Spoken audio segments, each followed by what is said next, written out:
तो कोरोना से बाद में मरेंगे, वो तो बिल देख करके पहले हार्ट अटैक आ जाएगा। भाई साहब कहां हैं आप? आयुर्वेदिक तरीके से जब आप करते हैं तो आपके सारे घरेलू उपाय आपके इम्यून सिस्टम को इतना डेवलप कर देते हैं कि आपको उस 5 लाख रुपए के खर्चे से आपको विद इन 48 नहीं 72 आवर्स के अंदर में आपको एकदम से इतना स्ट्रॉन्ग कर देंगे कि फिर कोई भी खतरा आपके आसपास तैरता रहेगा, लौट करके चला जाएगा। जिस तरह से शरीर के ऊपर में कवच लग जाता है ना, वैसा ये बन जाएगा आपका शरीर। सारी दुनिया आयुर्वेद की ओर देख रही है और किसी के पास कोई इलाज नहीं है। एलोपैथ के पास तो है ही नहीं। उन्होंने तो हाथ खड़े कर दिए आपसे 5 लाख रुपए लेने के लिए। यदि आप 200 रुपए में ठीक हो जाएं, 150 रुपए में ठीक हो जाएं, तो इससे बड़ी तो कोई बात ही नहीं हो सकती है।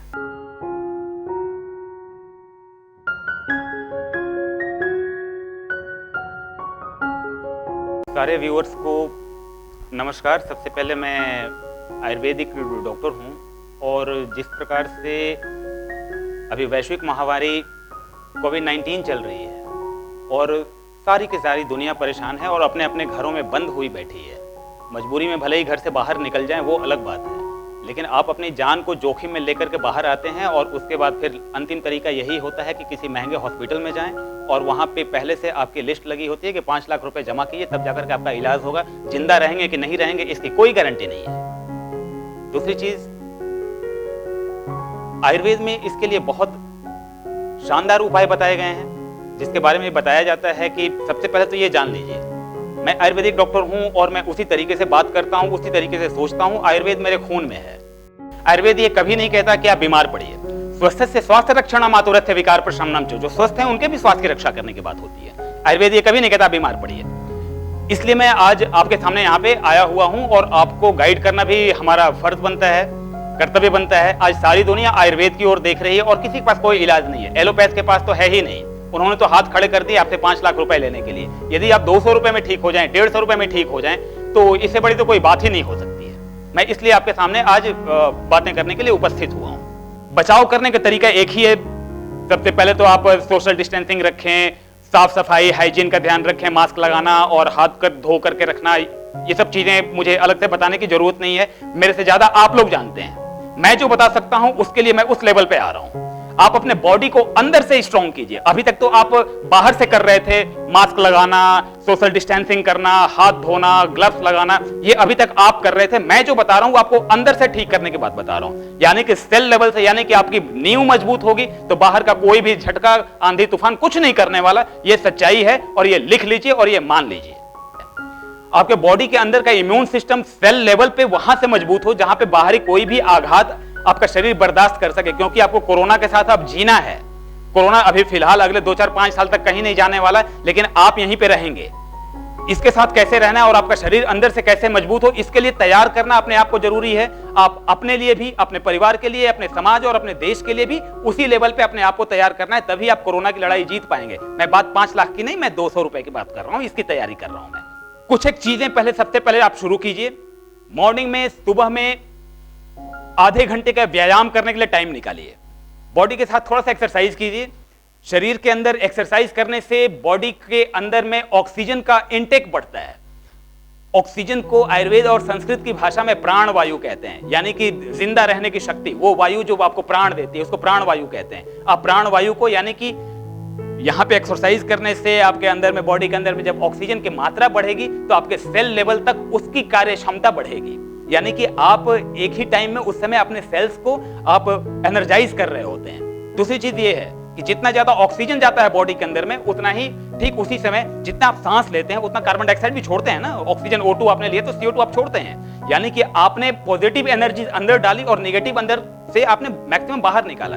यानी कि एक्सरसाइज करने से आपके बॉडी का डिटॉक्सिफिकेशन होता है। उसके बाद बात आती है दवाइयों की, उपचार की बात। ये तो आपके दूसरे ऐसे तरीके हो गए जहां पे आपने एक पैसा भी नहीं लगाया, केवल आधे घंटे का समय लगाया। यदि आपने आधे घंटे एक्सरसाइज किया, आधे घंटे आपने प्राणायाम कर लिया, योगा वगैरह कर लिया और धूप में ही कर लिया, तो वो आधे घंटे में ही दोनों उसमें इंक्लूडेड है।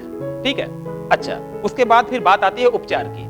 जब सिम्टम्स आपके शुरू हो जाते हैं, वो तो बाद की बात है, सबसे पहले सिम्टम्स ना आए, मैं उस बात पर आता हूं। सबसे पहले अपने घर में एक काढ़ा बनाइए।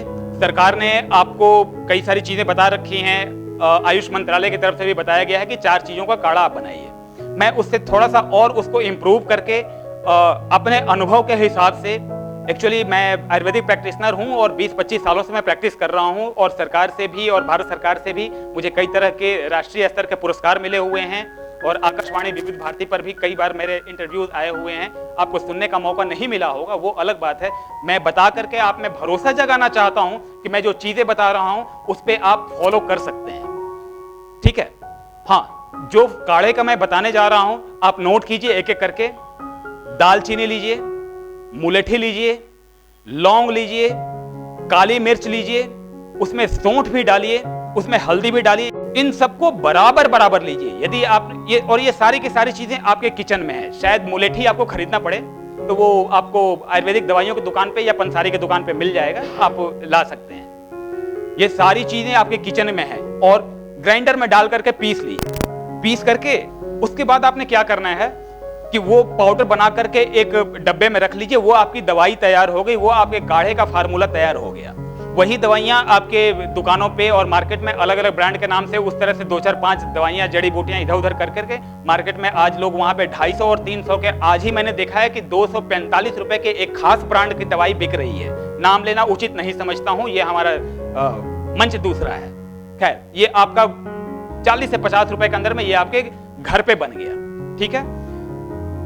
2 ग्लास पानी में इसको आधे चम्मच आप डालिए और धीमी आंच पे पकाइए। जब ये हाफ बच जाए, आधा बच जाए, यानी कि 1 गिलास बच जाए, तो आप इसको छान लीजिए और चाय की तरह आप इसको सिप करके पीजिए। और घर में जितने भी लोग हैं आप उन सबको दीजिए।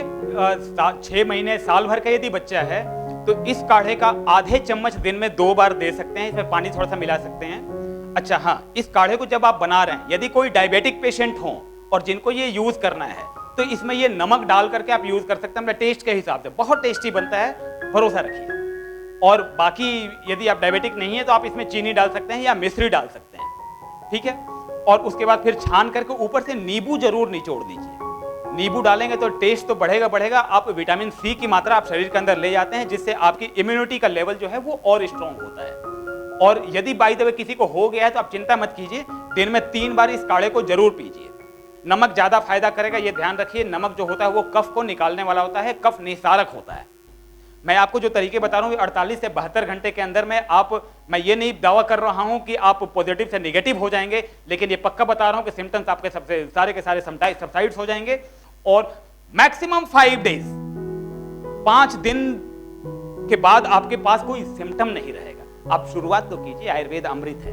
अब आपके इस वीडियो का अगला सेक्शन जो है, इसमें मैं मेडिसिन की बात बताने जा रहा हूं। हालांकि मेडिसिन बताने का मतलब ये नहीं है कि आप इसी को फॉलो करना शुरू कर दीजिए। आपको अपने आसपास के योग्य वैद्य या आयुर्वेदिक डॉक्टर के संपर्क में रहना चाहिए।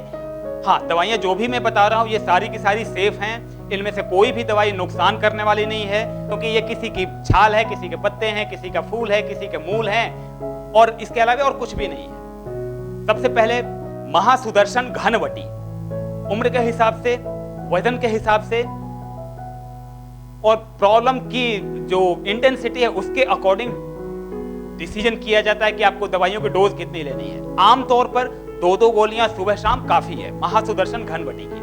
मैं किसी कंपनी का नाम लेना उचित नहीं समझता हूं। आप अपने विवेक से और अपने वैद्य के निरीक्षण में आप दवाई लीजिए, उससे ज्यादा उचित कुछ भी नहीं होगा। मैं आपको केवल गाइड कर रहा हूं कि ये सुरक्षित है, ठीक है। और इस बीमारी से कोई डरने की जरूरत नहीं है, आप उसको डरा सकते हैं, ठीक है। 2-2 गोलियां महासुदर्शन घनवटी की। उसके बाद फिर गोदंती मिश्रण आता है, उसको 1-1 गोलियां सुबह शाम आप लीजिए। तीसरी दवाई गिलोय घनवटी। गिलोय जो होती है टर्मिनेलिया कार्डिफोलिया, ये आपका बॉडी का इम्यून सिस्टम के लिए इससे बेस्ट कोई चीज मैं महसूस नहीं करता हूँ। हाँ, साथ में एक अश्वगंधा ऐड कीजिए, 1-1 गोली। हाँ, ये सारी चीजें मैं जितनी भी दवाइयां मैं बता रहा हूँ, एक एडल्ट के लिए एक मैं ये डोज आपको बता रहा हूँ। इसके साथ में एक महासुदर्शन काढ़ा और अमृता रिष्ट, इन दोनों दवाइयों को 30 ml, यानी कि दोनों मिलकर के 30 ml, यानी कि दोनों दवाइयों में से 15-15 ml। उसका जो ढक्कन होता है वो 5 ml का, 5 ml का होता है, यानी कि 3-3 ढक्कन दोनों में से ले लीजिए और उसमें बराबर पानी भी डालिए। लेकिन ये जो मैंने लिक्विड जो पीने वाली जो दवाई बताई, ये डायबिटिक पेशेंट के लिए नहीं है, इसका ध्यान रखें, क्योंकि ये मीठी होती है, डायबिटीज के लिए ये सेफ नहीं है, ये पीने वाली दवाई खास करके। बाकी दवाइयाँ सबके लिए सेफ हैं और सबको दीजिए, कोई चिंता की बात नहीं है। यदि आपको कोई सिम्टम्स हैं या नहीं है, यदि हैं तो ठीक हो जाएगा, यदि नहीं हुआ है तो होगा नहीं, इसका ध्यान रखिए। हाँ, ये जो कोरोना बीमारी है ये सूखी खांसी के तौर पे आते हैं, यानी कि आयुर्वेद के हिसाब से कफ के लक्षण इसमें होते हैं। कफवर्धक आहार विहार से बचिए। कफ बढ़ाने वाली चीजें जितनी भी ये आपके, जैसे कि दूध है, दूध जो होता है भले ही आप गर्म पी रहे हैं लेकिन उसकी तासीर ठंडी होती है। दूध पीने, जब भी दूध पीना हो तो उसमें हल्दी डालिए जरूर। उसमें 1 गिलास पानी में 1/4 चम्मच हल्दी, सूखा हल्दी का पाउडर जो आप अपने सब्जी में डालने के लिए उसका प्रयोग करते हैं, वो हल्दी वाला दूध पीजिए, ठीक है। और तेज मिर्च मसाले वाली चीजें, खटाई, अचार, दही बिल्कुल भूल जाइए कुछ एक दिनों के लिए, ठीक हो जाएंगे, फिर आपको खिलाएंगे। मैदे वाली चीजें मत लीजिए और फ्रिज के आइटम्स बिल्कुल अवॉइड कीजिए। कोल्ड ड्रिंक्स, आइसक्रीम्स, कई बार चिल्ड वाटर पीने का दिल करता है, गला सूखता है, लेकिन वैसे में भी गर्म यानी कि उष्ण आहार विहार को फॉलो करने का प्रयास करें। यदि आपको किसी भी तरह की बात ऐसी हो जो आपको समझ में नहीं आई हो, या फिर आप किसी तरह का सुझाव लेना चाहते हैं या फिर चिकित्सकीय परामर्श लेना चाहते हैं, तो नीचे डिस्क्रिप्शन में आपको वहाँ पे फ़ोन नंबर और बाकी चीज़ें आपको मिल जाएंगी, नहीं तो फिर वहाँ पे पूछ भी सकते हैं और आपको बताया जाएगा, उसके लिए चिंता मत कीजिए, मैं उपलब्ध हूँ। और इन सारी चीज़ों को आपको कैसा लगा, ये वीडियो आपको कैसा लगा, इसके बारे में आप नीचे कमेंट्स में जरूर बताएं। अच्छा लगा तब भी और अच्छा नहीं लगा तब भी आप अपने सुझावों से हमें अवगत कराएं कि हम अगले वीडियोस के लिए हम प्रोत्साहित हो सकें और हमारा मनोबल बढ़ाएं। धन्यवाद। जय धन्वंतरी, जय आयुर्वेद। शुक्रिया।